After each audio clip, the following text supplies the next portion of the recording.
Bonjour à tous, aujourd'hui je suis dans le Morvan et je vais rencontrer Marc Alévi, philosophe, physicien et prospectiviste qui va nous parler d'un changement de paradigme pour notre société, mais aussi d'un changement de modèle économique dont nous avons besoin. Allez, c'est parti, on y va!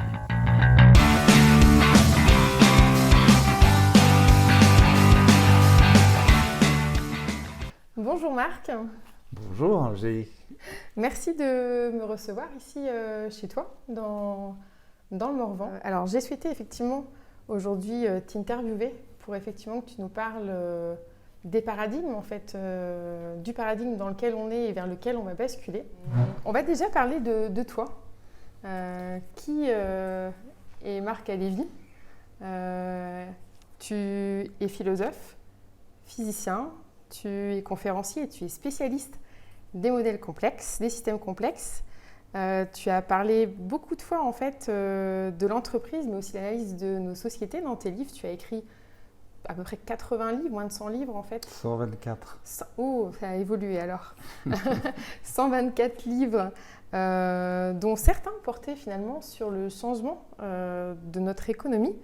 Tu es amené à intervenir dans les entreprises sous format de conférence, à sensibiliser finalement les entreprises sur ce changement de paradigme. Moi, la première question que j'ai pour toi, c'est qu'est-ce qui t'a amené aujourd'hui à là où tu en es, de questionner, enfin de mobiliser les gens sur ce changement de paradigme? Quelle est ton histoire pour arriver à là où tu en es? L'histoire, elle part pas du tout de là. L'histoire, elle s'enracine dans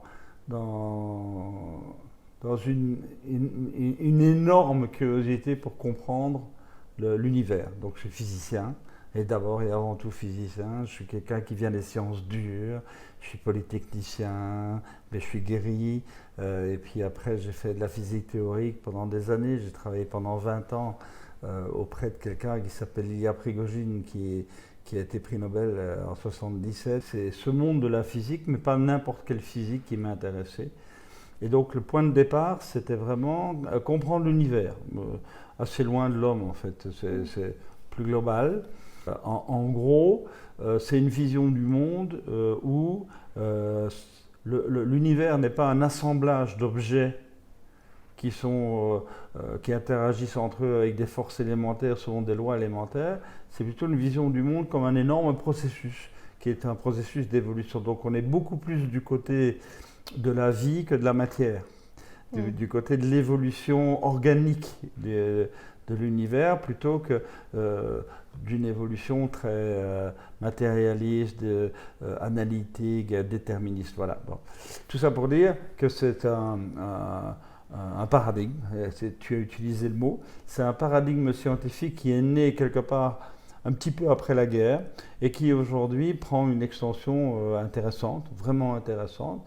Alors, ce long détour pour te dire que un des mondes applicatifs de cette physique des processus complexes, c'est évidemment la société humaine. L'histoire humaine est un processus complexe en soi qui doit se comprendre. Est-ce que vraiment l'histoire c'est le hasard, ou bien un quelconque roi ou un quelconque empereur ou un quelconque président qui fait du coup de baguette magique le fait que tout change, ou bien est-ce qu'au contraire il y a une logique derrière tout ça? Et puis on découvre des choses, on découvre que l'histoire humaine, eh bien, elle a sa logique. Et il y a des choses qui se passent de manière récurrente, que tous les 550 ans, en gros, il y a ce qu'on appelle une rupture de paradigme, où le paradigme ancien, il est usé, il ne fonctionne plus, et qu'il faut faire émerger un nouveau paradigme. Eh ben tiens, c'est magnifique, c'est juste maintenant. C'est chouette, non ? Donc tu retournes 550 ans en arrière, tu arrives à la Renaissance, le passage de la féodalité à la modernité. 550 ans avant, c'est la fin du rêve carolingien de l'Empire chrétien d'Occident qui va donner donc la féodalité après, avec la fragmentation des pouvoirs politiques. 550 ans avant, tiens, c'est comme par hasard, c'est magnifique, c'est la chute de l'Empire romain. Alors pour le coup, on est bien dans un changement de paradigme énorme. Donc voilà, tous les 550 ans, on vit une période comme ça de grands chambardements. Ben, c'est juste maintenant, et c'est nous. C'est pas beau ça? Donc c'est à nous d'inventer le monde pour nos petits-enfants. Et je dis toujours cette même idée, est-ce que ceux qui ont inventé la modernité à la Renaissance, des gens comme Erasme, comme Montaigne, comme Pic de la Mirandole, en fait, tous ces extraordinaires personnages-là, est-ce qu'ils avaient conscience qu'on changeait de paradigme, qu'ils changeaient de paradigme, qu'ils étaient en train d'inventer un nouveau paradigme? La réponse est probablement non. Donc on a un avantage sur eux. C'est que maintenant on sait qu'on est en train d'inventer un nouveau paradigme et on peut donc, de manière plus consciente, proposer un certain nombre de pistes. Voilà, donc c'est de là dont je viens. Alors c'est vrai que ça c'est mon côté physicien. Et historien pour le coup, parce que tu as travaillé aussi avec des historiens. Ah oui, en fait on a travaillé 3 ans avec des historiens, de toi à moi. Imagine un tout petit groupe de physiciens théoriciens qui va frapper à la porte des historiens professionnels en disant « Coucou, est-ce qu'on ne pourrait pas travailler ensemble ?» La réponse en face, elle est curieuse quand même, hein, parce que c'est 2 mondes qui ne se rencontrent pas. Qui ne se parlent pas depuis des milliers d'années. Donc c'est une vraie aventure humaine, mais c'est génial. C'est juste génial, à condition, et on a beaucoup travaillé là-dessus, à condition de mettre un vocabulaire commun. Parce que les vocabulaires ne sont pas les mêmes, les références ne sont pas les mêmes, les modèles ne sont pas les mêmes. Enfin, rien n'est superposable, sauf, et c'est ça qui nous a rejoints, l'exigence de rigueur. Un historien est rigoureux, un physicien est rigoureux. Et donc ça nous a permis de travailler ensemble. C'était génial. On suis arrivé aujourd'hui à passer quand même 60% de mon temps à essayer de comprendre le changement de paradigme que nous vivons aujourd'hui et dont tu es une des porteuses. Alors justement, ce changement de paradigme, est-ce que tu peux nous en parler? Tu nous as parlé effectivement de l'histoire, de ces 550 ans qui se répètent et qui, au bout desquels un autre paradigme finalement apparaît. Une fois qu'on a ce modèle, en disant voilà, qu'est-ce que c'est un processus humain par exemple, socio-économique humain, quelles sont ses différentes composantes, on arrive très vite à comprendre qu'il y a le b.a.-ba, c'est qu'un processus quel qu'il soit, tu es un processus vivant, je suis un processus vivant, on ne peut pas fonctionner si on ne se nourrit pas. Donc on a besoin de ressources extérieures. Donc c'est la dimension écologique au sens scientifique du terme, mais pas au sens politique du terme. Hein. Donc il faut qu'on reçoive de l'extérieur un certain nombre de nutriments, appelons ça comme ça. Ta vie, ma vie, elle est comment dirais-je, elle est ancrée dans le passé. Nous avons une généalogie. Tu as ton ADN, tu as ton éducation, tu as la culture dans laquelle tu vis, ta langue qui n'est pas celle d'un autre, etc., etc. Donc tu as une généalogie. Mais en face, tu vis parce que tu as quelque part un projet de vie. Tu as envie de faire des choses, tu as quelque chose qui habite ton âme, hein, anima en grec c'est ce qui anime, hein, il y a quelque chose qui habite ton âme, c'est la téléologie, donc c'est la problématique de la vocation, de ce qui t'attire vers le futur, qui à un moment donné te dit j'ai quelque chose à construire. Et je le sais, quelque part là, je le sais. Hein. Donc tu as les ressources, tu as la généalogie, tu as la mémoire, tu as la théologie, la téléologie, donc le projet. Et puis, tu es ce que tu es, et tu n'es pas moi. Tu as tes propres canevas, tes propres grilles de lecture, tes propres règles de fonctionnement. Et ça, c'est le côté... Le mot technique pour ça, c'est axiologie, donc c'est l'ensemble des valeurs et des regards que tu poses sur le monde. Eh bien, n'importe quel système, il a ces 4 pôles-là. Les 4 pôles que je viens de décrire ont besoin d'être accordés ensemble. Et ça, c'est ce qu'on appelle le métabolisme du processus. Hein. Et notre vie de tous les jours, on fait que ça. On fait que ça. On essaye quelque part d'harmoniser ces tensions-là qui viennent de nos quatre âmes, si je peux m'exprimer comme ça. Hein. Mais ce qui est vrai pour toi, ce qui est vrai pour moi, est vrai pour nos sociétés. Et nos sociétés ont besoin d'avoir ces 4 piliers et le métabolisme qui va bien. Ben, c'est ça un paradigme. C'est la société, à un moment donné, c'est quoi mon histoire, c'est quoi mon passé, c'est quoi mon identité. Ça, c'est la généalogie. Est-ce que nous avons un projet commun? Est-ce que nous avons envie de faire quelque chose ensemble? Et c'est quoi? Donc ça, c'est la téléologie, c'est l'avenir. J'ai besoin de ressources. Moi, société humaine, j'ai besoin de ressources. Je ne peux pas les inventer, donc je vais aller piocher dans la nature, je vais aller chercher ce que la nature me propose. C'est l'écologie. Et puis, il y a des règles du jeu. On ne peut pas vivre n'importe comment. Il faut qu'on s'accorde sur des règles éthiques, sur une manière de se respecter l'un l'autre, de s'aimer l'un l'autre, de se mettre ensemble pour faire quelque chose ensemble. Ça, c'est l'axiologie. Hein. Et puis, comme tout ça est contradictoire, par définition, il faut bien quelque part qu'il y ait un centre d'harmonisation de tout ça. Appelons ça le politique ou l'économique, appelle ça comme tu veux, c'est pas très important. Ce qui est important, c'est que n'importe quelle société humaine a ces 5 piliers. Et un changement de paradigme, c'est quoi? C'est le fait qu'à un moment donné, les 5 piliers ne fonctionnent plus. Pourquoi finalement il va apparaître, on est dans un nouveau paradigme? Tu parles de rupture, tu parles des 5 ruptures en fait, auxquelles on va devoir faire face, auxquelles on commence déjà à faire face. Ah oui. Est-ce que tu peux nous en parler? Oui, 5 ruptures. Alors pourquoi 5? Là, je pense que ce n'est pas le moment ici de faire de la théorie et d'expliquer qu'il y a 5 dimensions dans la logique d'un processus. Enfin bon, ok, il y en a 5, croyez-moi sur parole, c'est comme ça. Voilà. Donc nous sortons d'un monde qui est le monde de la modernité, hein, donc, qui est né à la Renaissance et qui est en train de s'effondrer là sous nos yeux. En termes écologiques,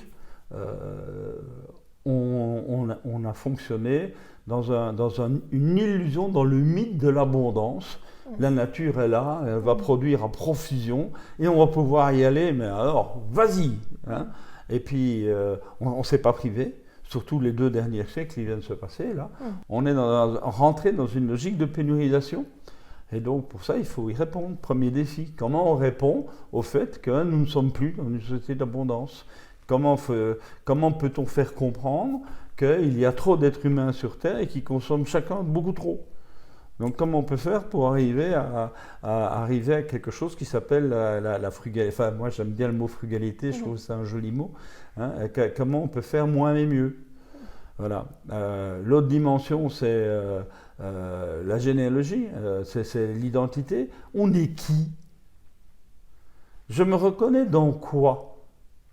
L'humanisme disait nous sommes tous des êtres humains et en tant qu'êtres humains, nous sommes définis comme tels. Et la réponse, c'est non. Parce qu'on est tous, des personnes. Des personnes qui sont toutes uniques et toutes différentes. Et que donc on n'est pas dans quelque chose qui est noyé sous le terme l'humanité. L'humanité, elle n'existe pas. Il y a plein d'humanités, il y a plein de manières d'être humain. Donc on est vraiment en train de redécouvrir cette différence qui avait été masquée par l'universalisme moderne en disant « Oh ben non, on est tous pareils, on est tous égaux ». Ben non, on n'est pas tous égaux. Évidemment et heureusement. T'es pas moi et moi je suis pas toi et tant mieux. Hein. On est chacun ce qu'on est et puis c'est génial quoi. Je suis quoi moi? Est-ce que je suis ma carte d'identité ou mon passeport, hein? Ou est-ce que je suis par rapport à mes racines? Moi j'ai des racines dans au moins 4 ou 5 pays. Je suis quoi par rapport à ça? Donc la notion de l'identité aujourd'hui se pose vraiment. Avant c'était simple. Mes grands-parents, eux, c'était la carte d'identité qui déterminait leur identité. Et on fait la guerre parce que je suis de tel pays et tel pays est en guerre avec tel autre pays et donc je m'engage dans l'armée pour faire la guerre contre tel autre pays parce que c'est ma carte d'identité qui prime. Aujourd'hui, ça ne marcherait plus trop quand même. Hein, Voilà. Donc, l'identité, ça c'est la généalogie.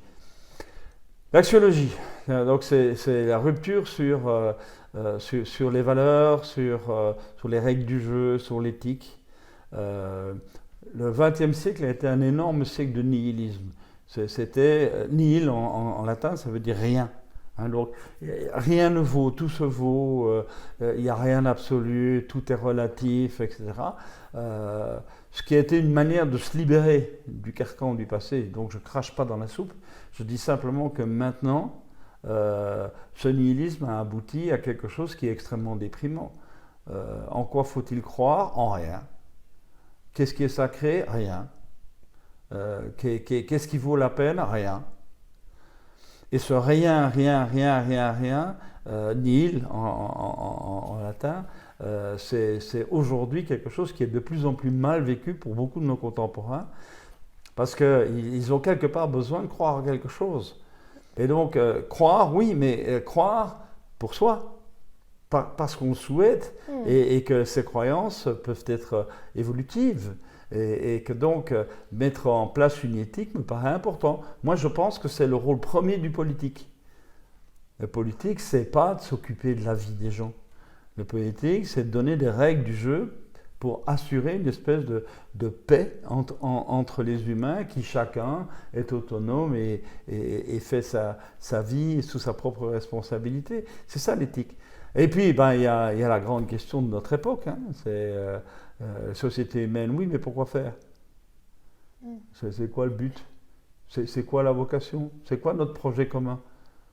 Tu vis en France, et moi aussi pour l'instant, c'est quoi le projet commun? Là, on va arriver dans les élections présidentielles, c'est quoi le projet? On veut faire quoi de la France? Est-ce qu'on veut l'intégrer dans l'Europe? Est-ce qu'on veut se replier sur notre petit quant à soi, comme certains le proposent? Est-ce qu'il faut bannir tous les étrangers et rester entre Français? Je te signale que ni toi ni moi ne sommes Français du tout. Et je pense que la grande majorité des Français ne sont pas du tout Français d'origine. Hein. Français, ça veut dire du pays des Francs, hein, donc Clovis, quoi. Donc la grande majorité ne sont pas de là. Donc la question de l'identité, je viens d'en parler, et la question de qu'est-ce qu'on fait avec ça? Qu'est-ce qu'on veut faire ensemble? Est-ce qu'on a envie de faire quelque chose ensemble? Et aujourd'hui, on voit bien deux mondes très très différents. C'est que tu as le monde de l'entreprise, où là vraiment le projet collectif de l'entreprise est quelque chose qui devient central. Une entreprise, c'est un projet. C'est pas gagner du pognon. Le pognon, c'est la conséquence, c'est pas le but. Hein. Donc voilà, dans les entreprises, on trouve vraiment cette fermentation du projet, mais du point de vue sociétal, il n'y a plus rien. Il n'y a plus de projet collectif. Ça veut dire quoi être français? Ah, je sais pas. Ça veut dire quoi être européen? Ah, je sais pas. Ça sert à quoi? Je sais pas. Donc tu vois, il y a rupture là aussi. Et puis alors le métabolisme, c'est la cinquième pilier. C'est de dire comment on fait pour harmoniser tout ça. Permets-moi d'être trivial, mais quand les 4 autres piliers sont détruits, il n'y a plus grand-chose à harmoniser. Donc ça veut dire qu'on est bien dans un monde de dérégulation. On est dérégulé. Il n'y a plus de régulation. Les régulations du paradigme d'avant ne fonctionnent plus. Et on est aujourd'hui, ça c'est mon vocabulaire technique à moi, on est dans une zone de chaotisation. Et la pandémie en a été un exemple fabuleux. C'est du n'importe quoi. Et donc voilà, on est vraiment dans l'incapacité de réguler les choses, parce qu'un pays c'est trop petit, le monde c'est trop grand, et il y a des réactions différentes, des cultures différentes, et donc il faut reprendre dans ses fondamentaux cette notion de régulation. Est-ce qu'on a envie de vivre en paix ou pas? Est-ce qu'on a envie d'être dans un monde qui construit quelque chose qui est un avenir pour nos enfants ou pas?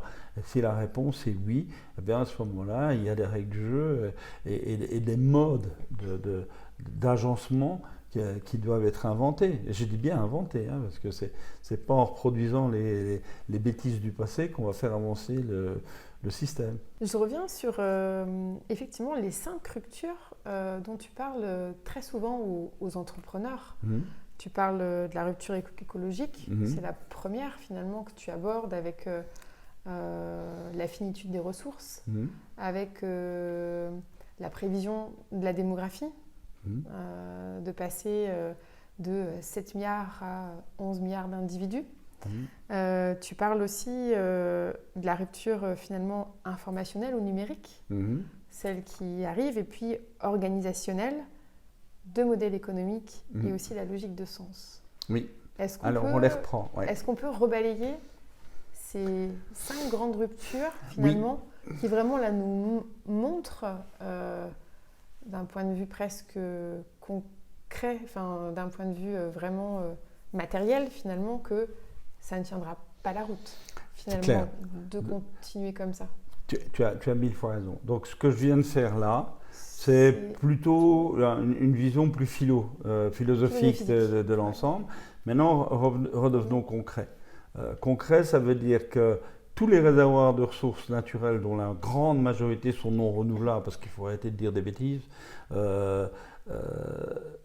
nous imposent clairement un autre mode de fonctionnement sur la base de la frugalité, de la sobriété, de l'économie, de ne faire que de l'utile. Je sais que c'est un mot que tu aimes beaucoup, la valeur d'utilité. Évidemment, il faut arrêter d'être des sales enfants capricieux qui veulent tout de suite à n'importe quel prix. C'est aberrant. L'autre notion, c'est celle d'avoir un projet commun. Ça aussi, on l'a abordé. Et je pense que les entreprises, je l'ai dit, je crois, sont de plus en plus sensibilisées à ça. Une entreprise, c'est un projet collectif. Le vrai PDG d'une entreprise, c'est son projet. Et même le PDG humain, il doit être au service de ce projet. Et l'argent n'est pas un but. L'argent, c'est un moyen, c'est un carburant, mais ce n'est pas un but, c'est plutôt une conséquence. Du point de vue de l'organisation maintenant, et ça c'est quelque chose qui est flagrant quand on connaît un peu le monde de l'entreprise, c'est que la pyramide hiérarchique, qui était un modèle ancestral, est en train de s'effondrer, ça ne marche plus. Et on peut le démontrer mathématiquement. Ça, dans un monde complexe, la pyramide hiérarchique est trop pauvre en relation pour pouvoir affronter ensemble des situations complexes et difficiles. Donc, de toute façon, ça ne marchera plus. Donc, on va vers quoi? Ça, c'est le mot sacré, là, c'est réseau. On travaille en réseau. Et en réseau, ça veut dire un ensemble d'entités autonomes mais interdépendantes qui entretiennent un projet commun, tu vois, on revient à la notion de projet, qui entretiennent un projet commun et qui ont entre elles des interactions permanentes. Voilà, il y a un foisonnement, on est bien dans un processus, on n'est pas dans un assemblage. Ceux qui croient qu'un réseau c'est un assemblage d'entités complètement indépendantes se trompent. Un réseau, ce sont des entités autonomes et interdépendantes qui interagissent tout le temps. Et donc ça c'est le modèle organisationnel qui est en train de monter très fort aujourd'hui. Alors tu parlais de modèle économique. Modèle économique, c'est un peu ce qui nous vient de la mémoire, c'est notre passé, c'est notre généalogie. Qu'est-ce qu'on nous a dit? Le 19e siècle a inventé quelque chose de fabuleux qui s'appelle l'industrialisme, avec des mots très précis, c'est productivité, financiarité, ce genre de choses. D'abord, c'est faux, c'est pas du tout le 19e siècle qui a inventé l'industrialisme et la production de masse, c'est la Renaissance, le nord de l'Italie. Au XVIe siècle, on a commencé à faire des ateliers de production de masse. Mais ils n'avaient pas l'énergie qu'il fallait, et c'est pour ça que le 19e siècle a été une explosion, parce qu'on a inventé la machine à vapeur et les moteurs. Donc, que dit ce modèle? Il dit en gros, maintenant nous maîtrisons l'énergie suffisante pour faire de la production de masse. Mais pour pouvoir produire de manière massive, il faut nécessairement distribuer, donc vendre de manière massive, pour gagner l'argent qui permet de financer le financement massif des investissements nécessaires pour produire en masse. Donc il y a là un cercle qu'on aurait pu croire vertueux et qui est devenu vicieux, c'est masse. Masse, masse, masse, masse, masse, c'est l'économie de masse. Et derrière ça, il y a l'économie du prix bas. Si tu veux vendre beaucoup et plus que ton concurrent qui fait la même chose, le seul argument que tu aies, c'est d'avoir un prix plus bas. Et donc, surtout le XXe siècle a été un siècle où le management, ça consistait à mettre en place des méthodes qui permettent de baisser les prix. Toujours baisser les prix, mais ça a une limite. Ça a une limite. À un moment donné, tu finis par raboter les marges, donc la vie, de ceux qui produisent pour toi. Exactement. Donc ils meurent. Donc forcément, il faut arrêter à un moment donné. Donc on a atteint ça quelque part, disons, fin des années 70, début des années 80. Le modèle est arrivé à bout. Et il est arrivé à bout pour ça, parce qu'il n'y avait plus moyen de baisser encore les prix, sauf à lésigner sur la qualité. Et on voit bien ce que ça donne. Hein. Et le deuxième phénomène de ce début des années 80, c'est que jusque-là, la finance était au service de l'économie. À partir de là, c'est l'économie qui est devenue la servante de la finance. Et donc, il y a inversion du rôle de pouvoir et l'économie spéculative a pris la main sur l'économie entrepreneuriale. Et ça, c'est dramatique. Donc, quand tu mets tout ça ensemble, tu te dis, la fin du XXe siècle a vécu la fin d'un modèle. Mais on met quoi à la place? Il faut qu'on parle de valeur. Et ça, c'est pas à toi que je vais l'apprendre. Moi, je fais la différence, je dis toujours, c'est la valeur d'usage, la valeur d'utilité et la valeur d'utilisabilité. Pourquoi? Valeur d'utilité, eh bien, ça veut dire qu'il faut arrêter, parce qu'on est en pénurie, il faut arrêter de produire et d'acheter des choses inutiles. De quoi ai-je besoin pour vivre heureux? Et donc là, tu reviens au sens, en fait. La logique, la rupture de sens. Oui, évidemment. Évidemment. Hein? Qu'est-ce qui est utile pour la joie de vivre que je veux ressentir, que je veux partager avec mon conjoint, que je veux partager avec mes enfants? Parce que c'est ça qui est important. Avoir 8742 cravates dans une armoire, ça sert à rien. Hein? Par contre, le sourire de mes gosses ou de mes petits-enfants, hein, toi c'est tes enfants, moi c'est plutôt les petits, hein, ça n'a pas de prix, enfin, ça n'a pas de prix justement, mais ça a de la valeur. Hein? Et donc on est là devant la valeur d'utilité. La valeur d'usage, c'est est-ce que ce que j'ai acheté là, est-ce que c'est conçu de manière à ce que je puisse l'utiliser facilement? Parce que s'il faut comme certaines voitures aujourd'hui, lire un mode d'emploi de 300 pages pour comprendre toutes les fonctions électroniques, machin, patin, gouffin, dont tu n'as mais strictement rien à foutre, tu te dis que là, la valeur d'usage, elle est nulle, quoi. Et l'utilisabilité, ça veut dire, oui, ok, c'est utile maintenant, j'en maîtrise l'usage maintenant, mais ça va durer combien de temps? Il faut qu'un produit fasse son âge, fasse usage pendant longtemps, donc utilisabilité. Moi, je me souviens, tu sais que je suis américain, donc j'ai vécu longtemps aux États-Unis, et j'avais un ami qui avait une belle manière d'exprimer ça. Il disait que là maintenant, tu vas chez Kmart, peu importe, hein, les grandes chaînes, machin, tu achètes un t-shirt pour $1. Et tu le mets, et puis quand tu es quelqu'un de propre, comme tu as un peu moi je vivais à Atlanta, donc il fait 35 degrés, donc tu transpires. Qu'est-ce que tu fais quand tu rentres le soir? Tu enlèves ton t-shirt et tu le mets, tu le fais laver, quoi. Tu le fais dans la machine. Et il sort de là, c'est une serpillière, immétable. Ouais. Mais c'est $1. Donc autrement dit, le lendemain, tu vas acheter un nouveau t-shirt à $1. Bon. Et tu dis, c'est toujours mon copain qui parle, et qui dit, tu sais, il y a des t-shirts heavy cotton, je ne sais pas si tu connais ça, heavy cotton, c'est coton lourd, mais je ne sais pas si ça a un sens en français, ça coûte $10-12.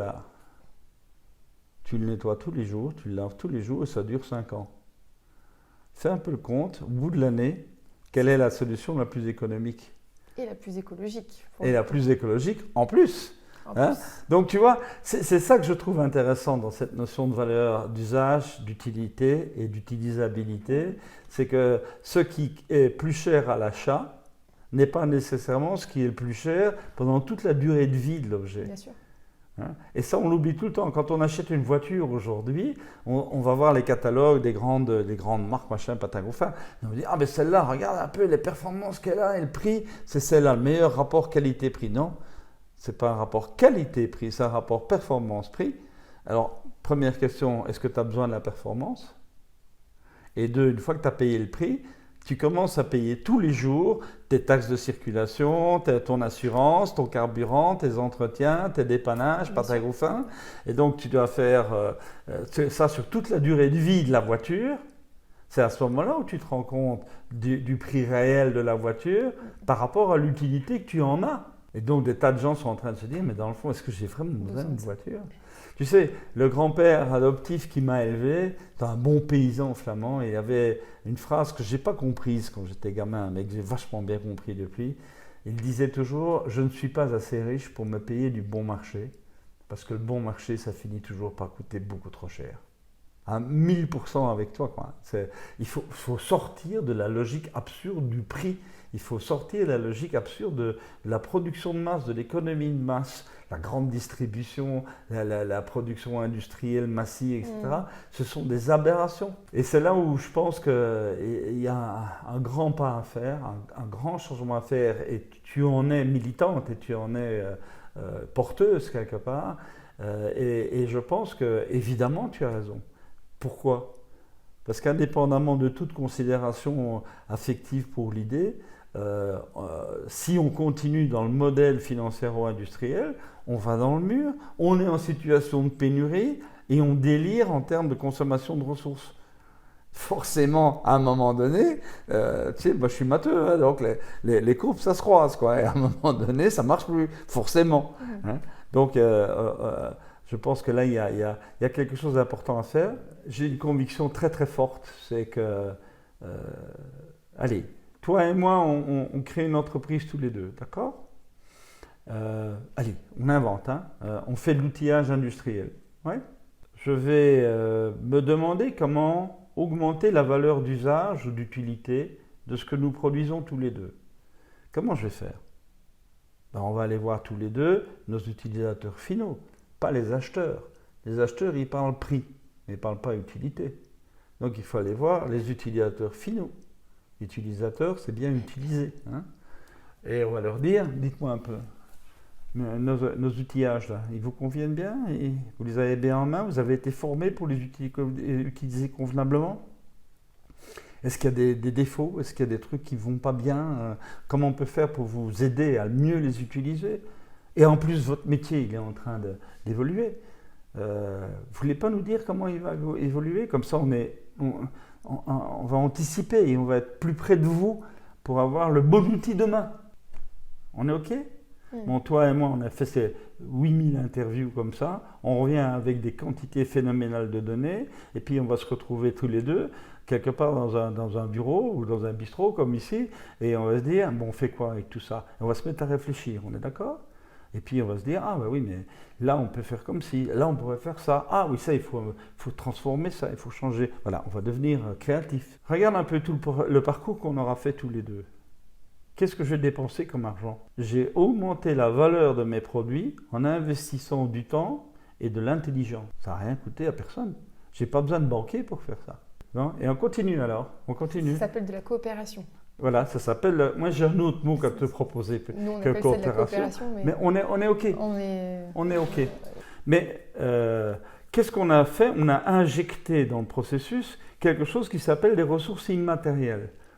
C'est notre capacité d'écoute, notre capacité de compréhension, notre capacité d'anticipation, notre capacité de créativité. C'est de l'immatériel, ça. C'est du talent. C'est du talent. Je pense que nous allons vers une économie de la virtuosité, non plus dans une économie de masse. On va vers la valeur est engendrée par de la virtuosité. Et la virtuosité, ce n'est pas uniquement du brain, c'est aussi les mains. Parce que ce que je crois, vraiment, c'est que dès le moment où une entreprise devient virtuose, qu'est-ce que c'est un virtuose? Un virtuose, c'est quelqu'un qui est capable de faire des choses que la plupart des autres ne sont pas capables de faire. Imagine un peu, tu es la seule personne au monde à pouvoir faire quelque chose dont tout le monde a besoin. Tu crois qu'on va venir te faire chier pour des prix? On va accepter ton prix. C'est toi qui vas définir le prix. Ouais, et tu vas le définir éthiquement parce que tu es quelqu'un d'éthique. Et donc, à ce moment-là, tu es dans une économie non plus de chiffre d'affaires, mais de marge. En disant quelle est la marge que je veux faire sur ce que je fais. En plus, il y a un truc épouvantable à dire. C'est que dans l'économie financiero-industrielle, il y avait quelque chose de magique qui a été découvert au 19e siècle et qu'on a utilisé, mais alors de manière incroyable, c'est ce qu'on appelle les effets d'échelle. Donc tu investis beaucoup et plus tu produis, plus le différentiel de frais s'amenuise, enfin les coûts marginaux diminuent. Donc on est bien dans le matériel là, on est bien dans le financier. Mais si tu rentres dans l'économie de la virtuosité, des ressources immatérielles, du génie, du talent, de la connaissance, il y a un truc qu'il faut dire, il n'y a pas d'économie d'échelle. Tu mets 20 crétins dans une salle, ça ne fait pas un prix Nobel. Tu tournes le problème comme tu veux. Hein? Donc ça veut dire qu'on est là dans un basculement de logique économique. On n'a pas le choix, il faut le faire. Aujourd'hui, en gros, 70% de l'économie mondiale ne l'a pas encore compris et 30% commencent à le comprendre, mais ça augmente gentillement. On fait quand même une course contre la montre là. Hein. Il est peut-être temps que ça s'accélère un tout petit peu. Et c'est ce que tu fais, c'est ce que tu essaies de promouvoir. Et le monde entier, celui de mes petits-enfants en tout cas, t'en remercie. Hein, c'est ça que tu fais. C'est accélérer ce processus de prise de conscience. Mais les résistances, elles ne sont pas tristes quand même. Hein. On est toujours inféodé dans ce système financiero-industriel. Mais de nouveau, moi je ne veux pas le condamner. Parce qu'il y a une chose qui m'énerve, c'est la condamnation du capitalisme. D'ailleurs, le capitalisme, ça ne veut rien dire. Et quand on parle de maintenant, on est dans une société ultra-libérale. Je voudrais bien savoir où elle est, la société ultra-libérale. Pour moi, le libéralisme, c'est le culte de l'autonomie personnelle et collective, et c'est le contraire de l'étatisme. On est juste dans le contraire du libéralisme, malheureusement.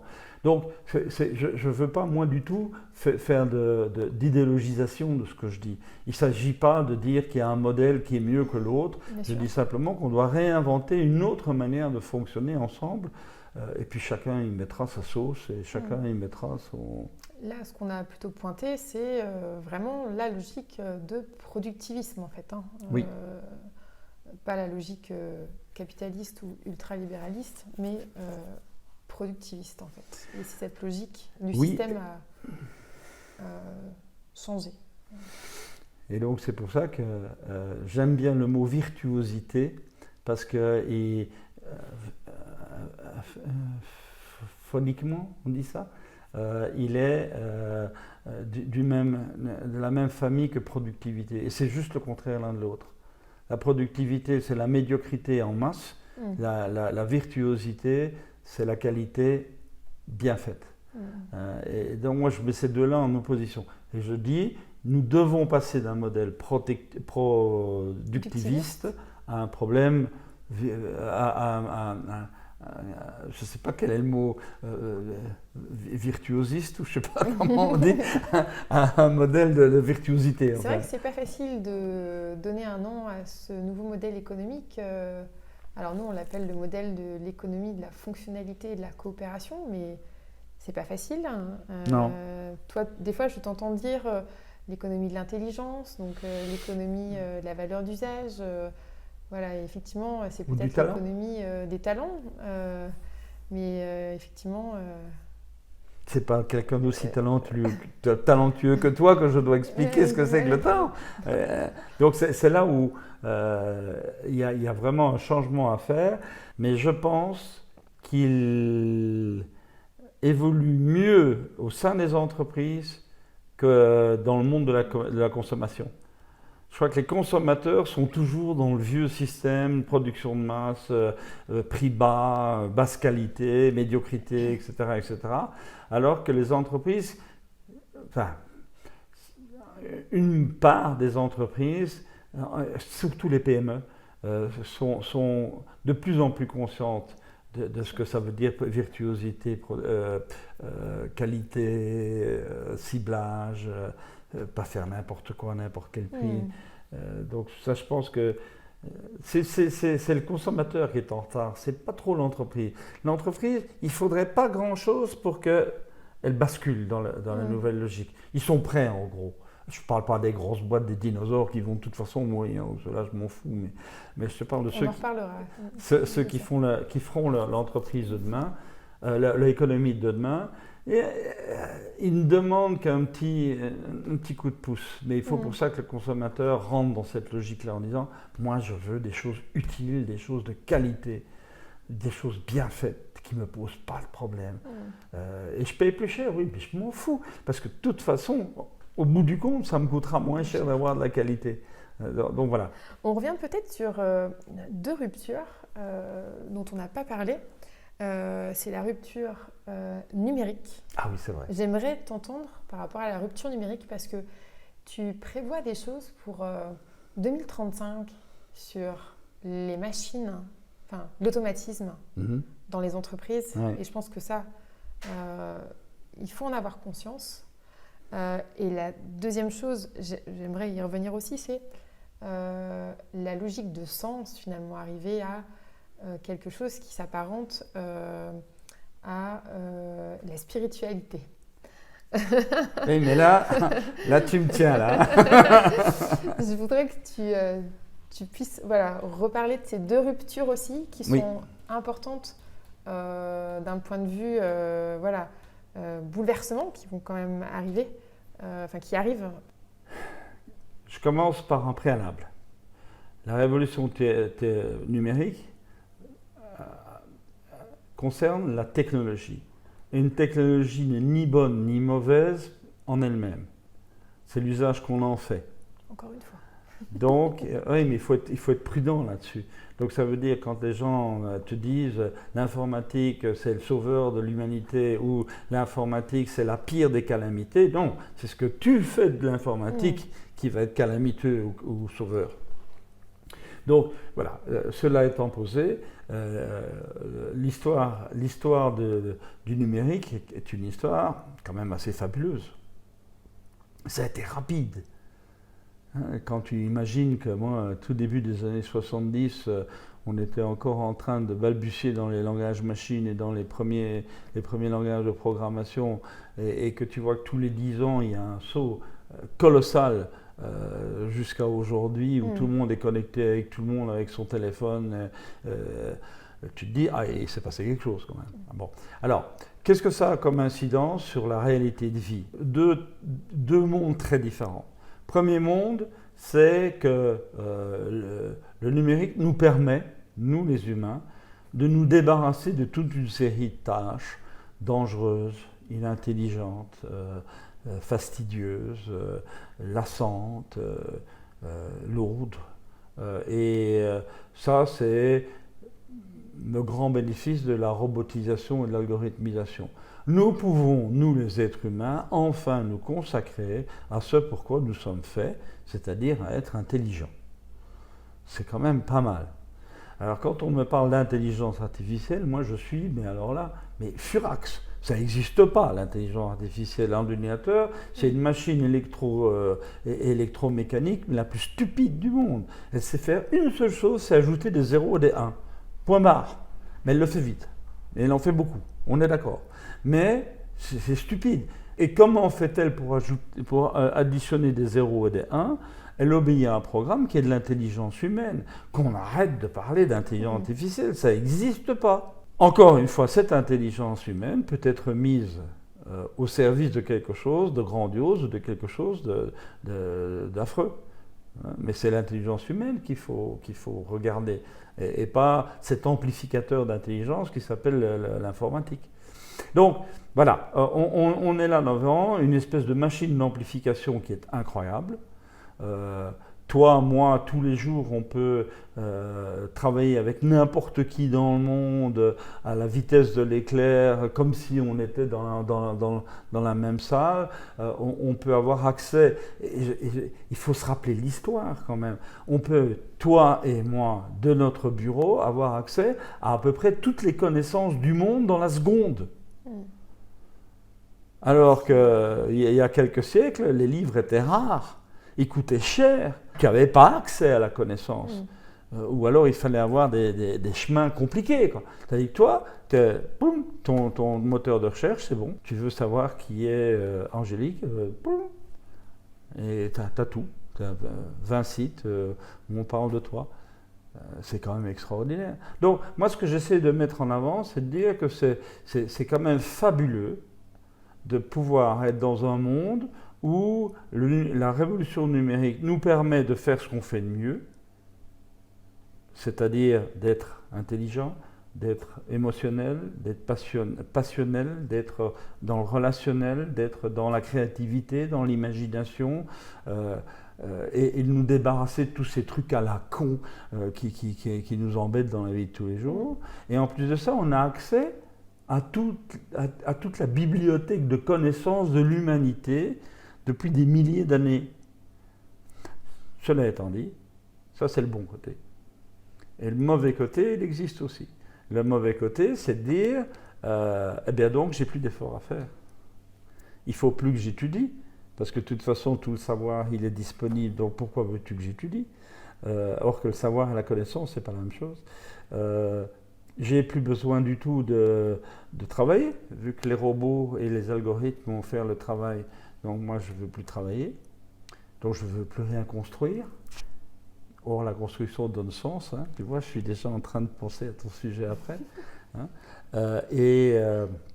Pour meubler mon temps libre, j'ai un arsenal incroyable de jeux, de films, de séries, de tas de trucs qui me coûtent peau de balle et dont je peux me gaver à longueur de journée et de nuit avec les addictions qu'on connaît, notamment vis-à-vis des adolescents, parce que c'est un vrai problème aujourd'hui. Hein. Et donc, tu mets tout ça ensemble, tu te dis, ben voilà, une fois de plus, on peut avoir la meilleure et la pire des choses avec une révolution technologique.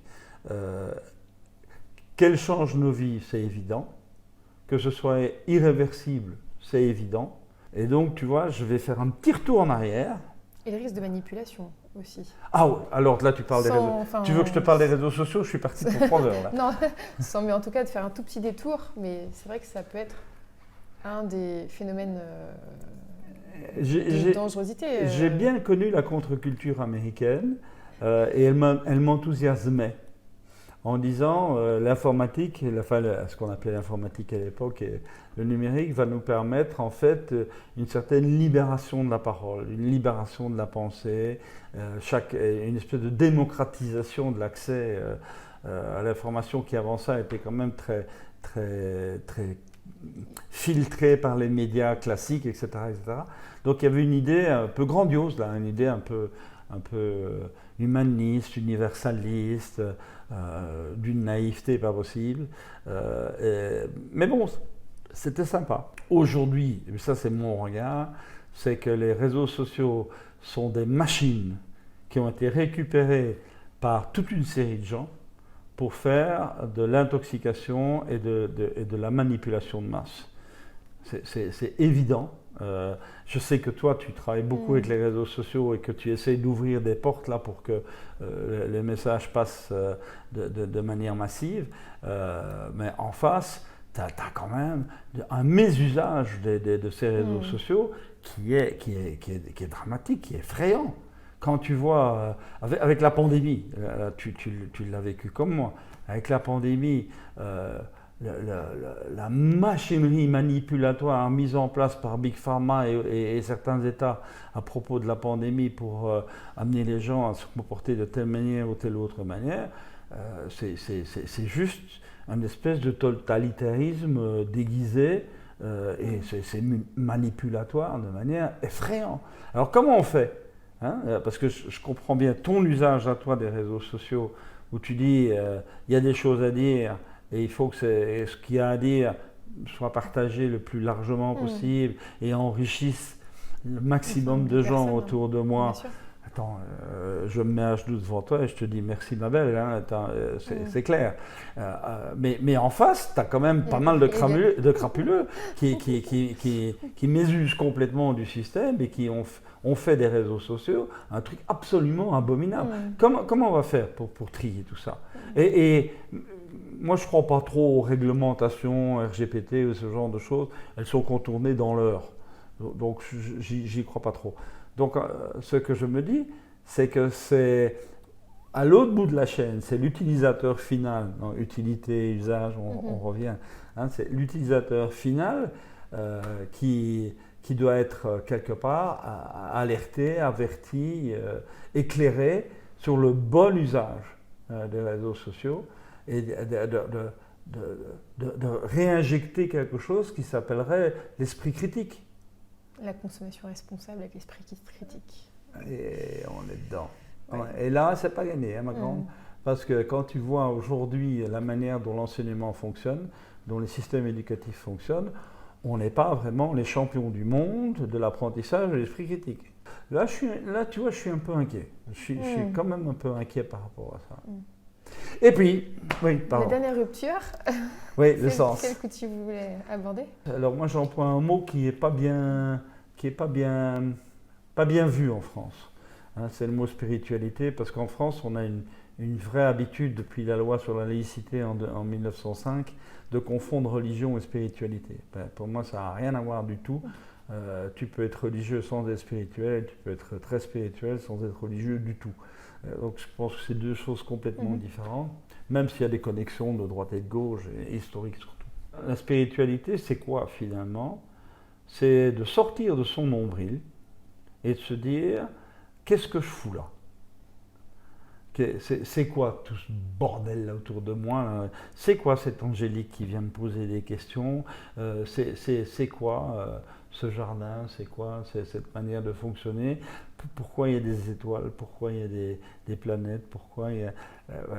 bon, ça c'est le physicien évidemment qui te dit « je veux comprendre ». Je veux comprendre. Est-ce qu'il y a une explication? Et c'est à ce moment-là, en posant cette question, que la spiritualité commence. Est-ce qu'il y a une explication? Si tu dis « je m'en fous », tu ne seras jamais dans une démarche spirituelle. Si tu te dis « je ne sais pas », mais par contre, je voudrais bien aller voir. Là, tu commences une démarche spirituelle qui, encore une fois, n'est pas religieuse, ne doit pas forcément déboucher sur le mot Dieu. Le mot Dieu, c'est un... enfin, j'espère ne choquer personne en disant ça, mais je dis Dieu, c'est le mot le plus vide que je connaisse. Albert Einstein avait eu cette réplique à un moment donné.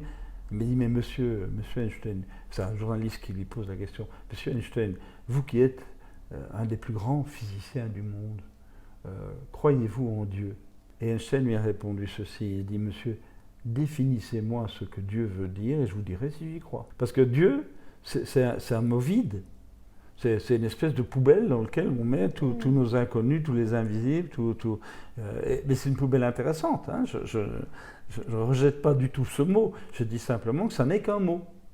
Et ce mot est un symbole qui n'a d'intérêt que si on lui donne sa propre interprétation.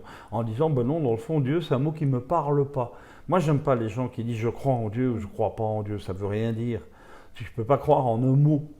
En revanche, tu dis, pour moi, Dieu, ça veut dire la vie, ça veut dire l'amour, ça veut dire construire, ça veut dire, enfin, peu importe, là, ça prend sens. Voilà. Et on y est dans le mot sens. La spiritualité, c'est donner du sens et répondre à la question du pourquoi en deux mots. C'est quoi la finalité? C'est quoi la vocation? C'est quoi le projet? Pourquoi l'univers est-il organisé? Pourquoi est-il cohérent? Pourquoi existe-t-il des lois physiques? Pourquoi c'est pas le grand bordel? Pourquoi c'est pas le hasard qui est maître du jeu? Comment se fait-il que toute cette beauté existe, que toute cette harmonie existe? Comment se fait-il que cet arbre pousse et qu'il ne pousse pas n'importe comment, qu'il pousse avec ses règles à lui? Elles viennent d'où ces règles? Et ça, c'est donner du sens aux choses. Et quand nous, êtres humains, on est face à notre propre vie, on est exactement dans le même questionnement. Mais pourquoi je suis là? Ça veut dire quoi? Albert Camus avait eu cette phrase délicieuse, définitive, la seule question philosophique est celle du suicide. Et il disait derrière, pourquoi ne vous suicidez-vous pas tout de suite? Si vous continuez de vivre, c'est que vous avez une raison. Dites-moi laquelle. C'est terrible comme question, c'est terrible comme position. Hein? Et donc moi je trouve que c'est ça qu'on doit retrouver. Parce qu'historiquement parlant, le XXe siècle, c'était un siècle nihiliste, on en a parlé tout à l'heure, qui a systématiquement déspiritualisé et désacralisé tout dans le monde. Et donc maintenant, il faut juste faire la bascule inverse, c'est de dire qu'est-ce qui est sacré pour moi, qu'est-ce qui fait sens pour moi. Alors là, tu peux prendre justement, tu prends souvent cet exemple de réalisation de sa vie. Et je pense que tu l'illustres bien avec les mots. Dans ta génération, c'était réussir dans la vie, ouais, c'est ce que tu dis. Et voilà. Écoute, moi je suis né dans l'immédiate après-guerre, donc et dans une famille détruite. Enfin, ma mère était la seule survivante de la Shoah. Mon père, je ne l'ai pas connu. Pardon, il est mort 2 mois avant ma naissance, donc et en plus c'est dans une dèche pas possible. Bon. Et donc ma mère, dès que j'ai pu entendre les mots qu'elle me disait, elle répétait souvent Marco, il faut que tu réussisses dans la vie, il faut réussir dans la vie. Et pour elle, réussir dans la vie, c'était monter dans l'échelle sociale, c'est sortir de la dèche dans laquelle elle était. Ne plus connaître la misère. Moi, j'ai eu faim dans ma vie, je peux t'assurer. Donc, c'est sortir de ça, quoi. Réussir dans la vie. Bon. Mais je suis aussi la génération qui a vécu mai 68. Et en mai 68, l'idée était de dire ah non, c'est pas réussir dans la vie qui est important, c'est réussir sa vie qui est important. Et donc, qu'est-ce que tu as en toi? Comment tu veux te réaliser? Tu ne dois pas te réaliser dans le regard des autres, tu dois te réaliser à ton propre regard. Et donc, les deux font partie de ma vie, mais quand j'ai commencé à faire de la philo, ce qui m'a intrigué, c'est le mot réussir. Ça veut dire quoi, réussir? Réussir par rapport à quoi? Et c'est quoi le critère? Ça veut dire gagner du fric, ça veut dire avoir de la notoriété, avoir du pouvoir, avoir de la célébrité. Enfin, tu connais les trois mots, la fortune, la gloire et le pouvoir. Et puis je me suis dit, ben non, c'est des mots vains, il n'y a rien derrière ça. Donc le mot réussir m'embête un peu. Et donc, si tu veux, ce qui s'est passé pour moi, c'est que toute ma démarche spirituelle, ça a été de dire, je veux dépasser ce mot réussir. Et je veux me concentrer sur le mot vie, avec un grand V. C'est quoi la vie? Est-ce que c'est ma vie? Alors, moi j'ai une phrase à moi, mais peut-être elle va choquer, c'est de dire, c'est pas moi qui vis, c'est la vie qui vit à travers moi. C'est pas moi qui pense, c'est l'esprit qui pense à travers moi. Donc, dès le moment où tu sors de ce moi, de ce nombrilisme, de ce narcissisme, tu te dis, oui, mais c'est quoi qu'il y a hors de moi? C'est quoi qu'il y a au-delà de moi ou au-dessus de moi? Sans nécessairement utiliser le mot Dieu, on s'est expliqué là-dessus. Et là, tu es en pleine spiritualité, mais on en a besoin aujourd'hui.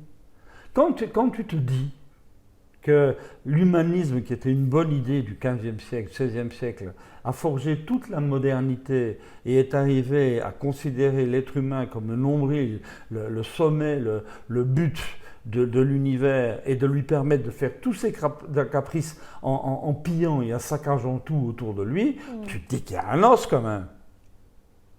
On ne peut pas continuer comme ça. Donc ça veut quand même dire que la vie est qu'un grand V, est quelque chose qui est supérieur à l'homme, que l'esprit est qu'un grand E est supérieur à l'homme, et que c'est l'homme à se mettre au service de la vie et pas l'inverse.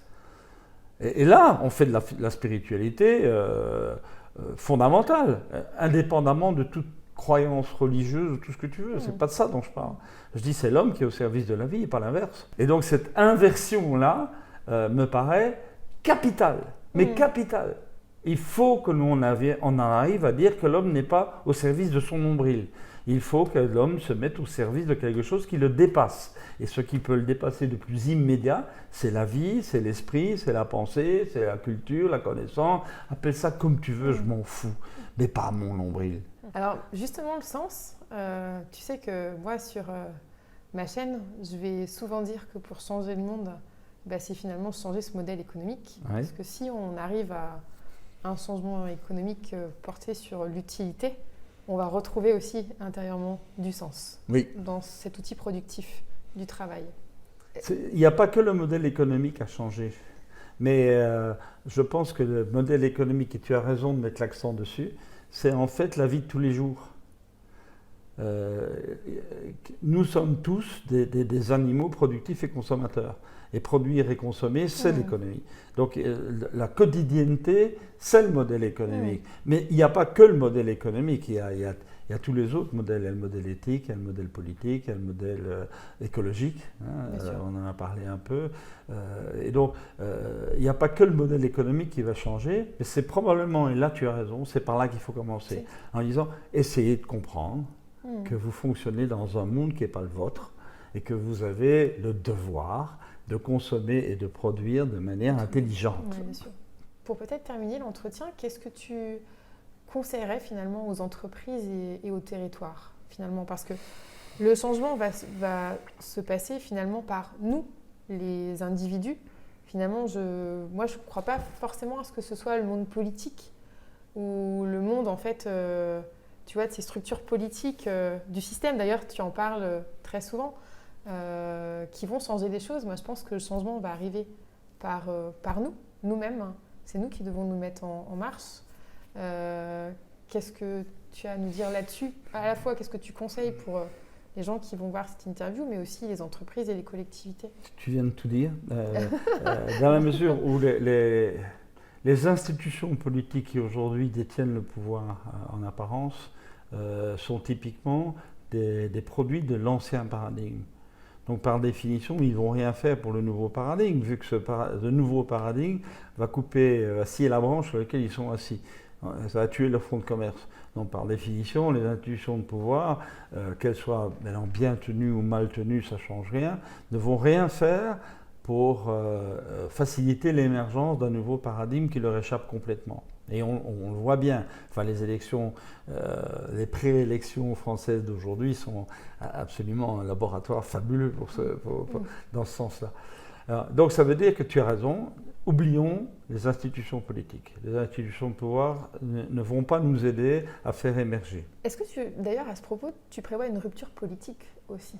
Est-ce qu'il pourrait nous arriver une rupture politique? Oui, et cette rupture politique, elle est d'un changement de regard. Je crois que l'État-nation est un pur produit de la modernité qui va disparaître avec la modernité. Et qu'aujourd'hui, il faut absolument concevoir les choses à l'échelle continentale. L'Union européenne, c'est notre avenir, c'est pas la France, notre avenir.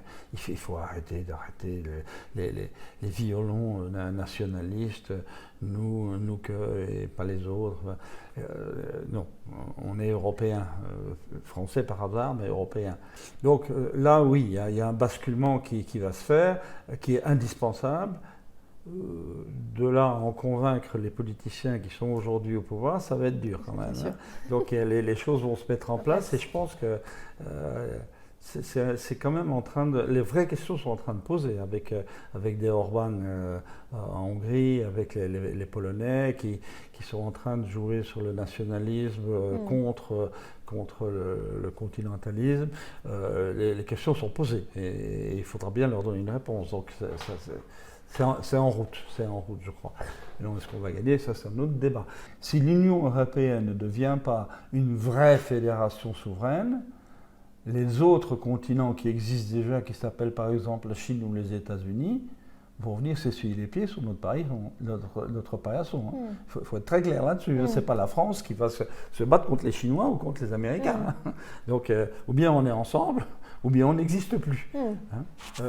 L'histoire montre que si on utilise la règle des 550 ans, en gros, le nouveau paradigme devrait être à peu près installé, ce qui ne veut pas dire complètement stable, mais vers 2050. Donc on a encore un petit peu de temps, moi je ne le verrai pas. Comment va s'installer ce nouveau paradigme? Quand il y a un basculement comme celui-là, il y a deux scénarios possibles. Le premier scénario, c'est ce qu'on appelle l'émergence, c'est la naissance d'un nouveau paradigme qui va prendre en compte l'ensemble de toutes les contraintes et qui va pouvoir mettre en place une structure de régulation qui colle avec. L'autre scénario, c'est l'effondrement. Tu connais comme moi, je suppose, mes amis sévigné, Gauthier-Chapelle, etc., hein, de l'école Absolog, qui disent de toute façon, c'est foutu, les gars, on est dans une logique d'effondrement. Mais bien sûr qu'on est dans une logique d'effondrement de l'ancien paradigme, ce qui ne veut absolument pas dire qu'un nouveau paradigme ne peut pas émerger. La preuve en est, c'est qu'il y en a eu tous les 550 ans, donc pourquoi pas maintenant, bien sûr. Hein. En revanche, si on rate la marche d'escalier, là, l'école Absolog va avoir raison. Hein, bon. Alors, comment ne pas rater la marche d'escalier? Première condition, on l'a dit tout à l'heure, c'est surtout ne pas compter sur les institutions politiques pour résoudre le problème à notre place. Elles ne le feront pas. Elles ne veulent pas d'un nouveau paradigme qui va être la fin de leur fonds de commerce. Donc, autrement dit, ça vient de nous.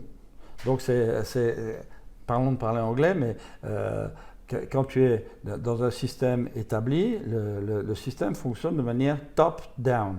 Donc il y a un problème, ça remonte à l'Élysée, l'Élysée donne des instructions au ministère, les ministères donnent la solution sur le terrain. Hein.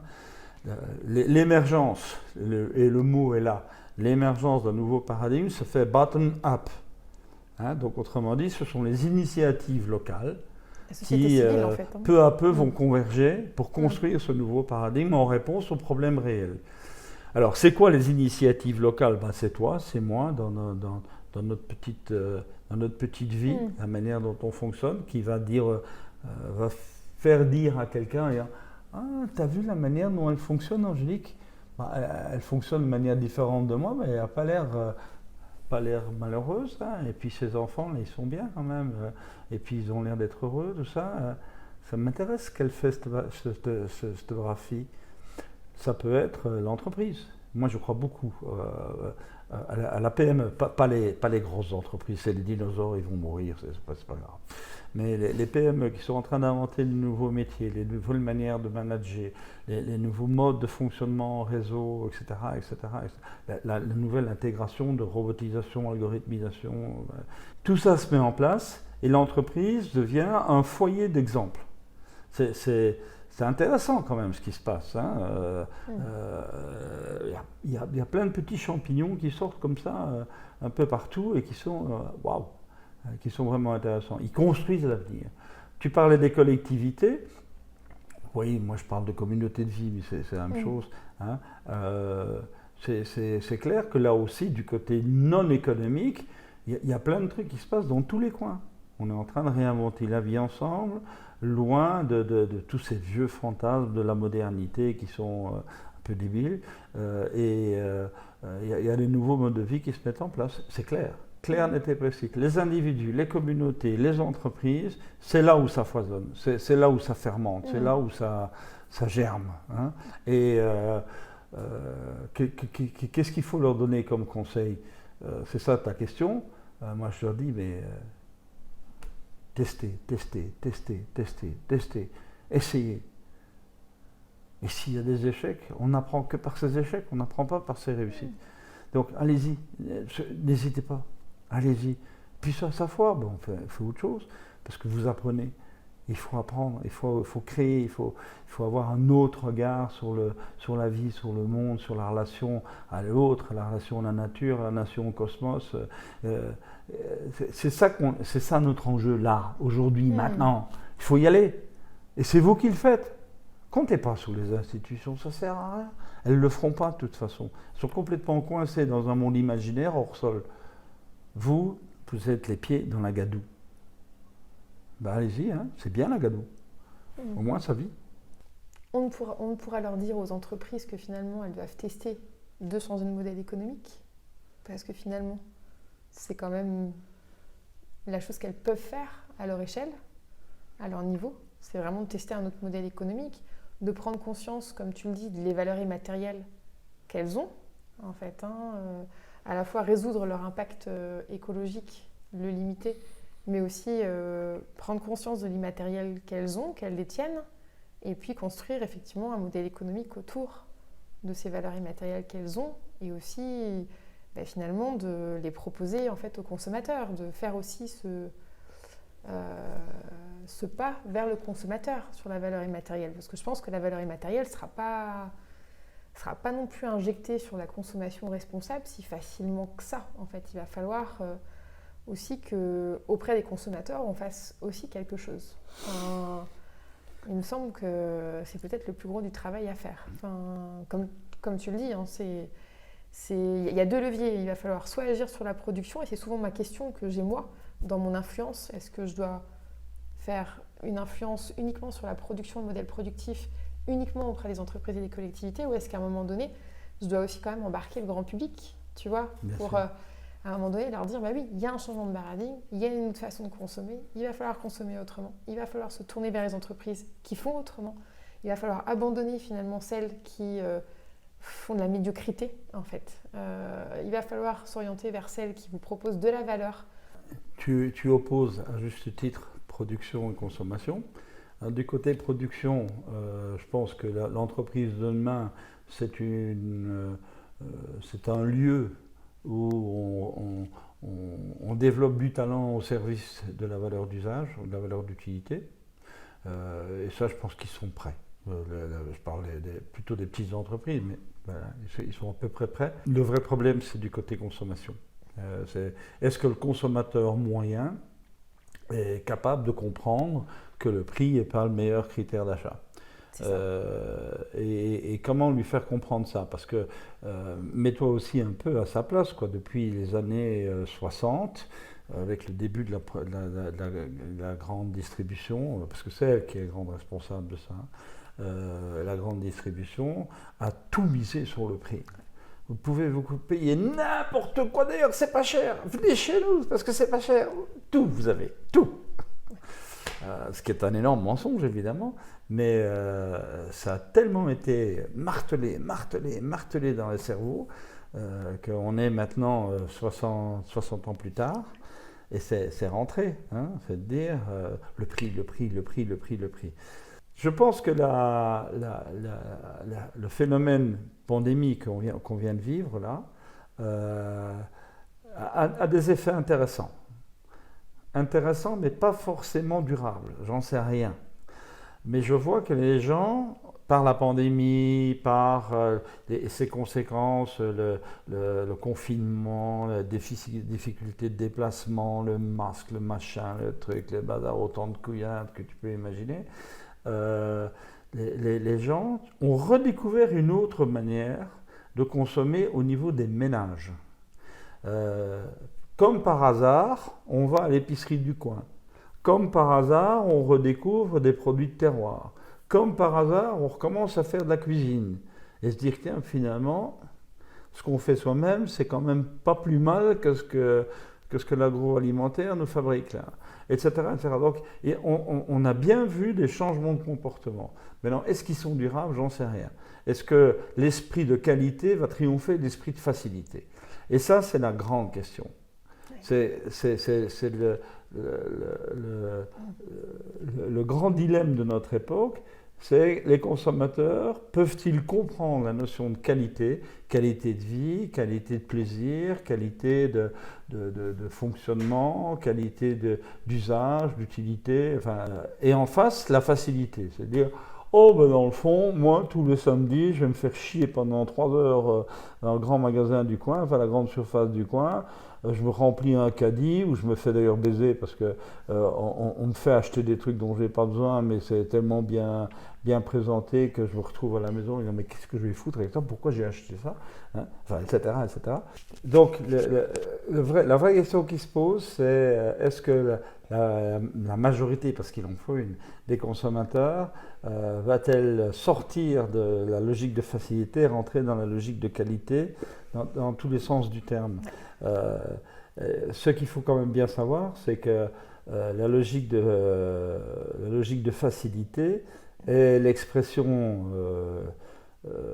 quotidienne de quelque chose de colossal qui s'appelle la paresse. Et donc, est-ce que l'être humain est un être fondamentalement paresseux? Je pense qu'aujourd'hui, oui, il y a une majorité de gens qui sont paresseux et on a tout fait pour les conforter dans une logique de paresse. Il faut que tout soit facile. Ben non. Les choses intéressantes, les choses de valeur ne sont jamais faciles. construire un couple, c'est difficile. Apprendre la connaissance, c'est difficile. Rentrer dans une autre langue que la sienne, c'est difficile. Cultiver un petit jardin, c'est difficile. Et il faut tout le temps être prêt à mouiller sa chemise. Bon. Et donc, il y a là, on est vraiment dans la critique de la nature humaine au sens le plus profond du terme. Est-ce qu'on va être capable de sortir de cette paresse, de ce goût de la facilité pour construire quelque chose, parce que la facilité, je dis bien, et la paresse ne construisent rien, elles exploitent. Allez, je vais être méchant, c'est une philosophie de parasite. En revanche, construire un monde, c'est tout sauf la paresse, c'est tout sauf la facilité. Alors, est-ce qu'il y a des gens, des êtres humains capables de choisir cette voie-là? La réponse est oui. La question, c'est oui, mais combien? Est-ce que c'est 3%? Est-ce que c'est 20%? Est-ce que c'est 40%? Est-ce que c'est 60%? Et là, les questions sont ouvertes. Moi, j'ai pas de réponse, sauf que je reste optimiste dans la mesure où quand tu vois, notamment avec la pandémie, la manière dont plein de gens réinventent une autre manière de vivre et explorent un certain nombre de pistes, tu te dis, allez, il y a quand même encore un peu d'espoir à avoir sur l'humanitude, comme disait l'autre. Hein. Mais est-ce que c'est gagné pour autant? J'en sais rien. Souvent, comme je suis prospectiviste, je parle de l'avenir. Alors très souvent, à la fin des conférences, des trucs comme ça, on dit, mais M. Lévy, est-ce que vous êtes optimiste ou pessimiste? Moi, je réponds toujours, moi, je n'ai pas le luxe de me payer de l'optimisme ou du pessimisme. La seule chose que je puisse faire, c'est être le plus lucide possible. C'est la seule chose que je peux offrir. Alors maintenant, optimiste ou pas, je n'en sais rien. Je crois que par nature, je crois à la vie. Et je crois que la vie trouvera toujours un chemin. Mais est-ce que ce chemin passera par l'être humain ou pas? J'en sais rien. Je pense que c'est à nous d'ouvrir la porte à la vie et pas l'inverse. Alors comme tu le dis, on a surtout la chance que ça se passe maintenant, ce changement de paradigme. Ah oui. Donc ça, c'est une belle occasion, c'est une belle opportunité. Oui. Pour cette note finale, je pense que c'est vraiment toujours ce constat que tu dis, qu'on a cette chance finalement de pouvoir changer les choses maintenant, et c'est sur nous que ça tombe. Ouais. Donc, moi, mon expression, c'est « elle n'est pas belle la vie ». Oui, c'est clair. C'est une fois tous les 550 ans, et c'est maintenant, et c'est nous. C'est quand même colossal, quoi. Tous les 550 ans, on a non pas la possibilité, mais le devoir de revoir tous nos modèles, de revoir toute notre guérie de lecture. C'est maintenant et c'est nous. Attends, tu peux rêver de quoi de mieux? Rien de mieux. Ça me semble, voilà. Marc, je te remercie pour le temps que tu m'as accordé. Ça a été un grand plaisir pour moi. Et surtout, le temps que tu nous as consacré, parce que c'est du temps. Le plaisir était plus que partagé, ma chère Angélique. Et je vous dis donc à bientôt sur la chaîne Agir pour changer le monde et rencontrer un autre acteur engagé. À bientôt.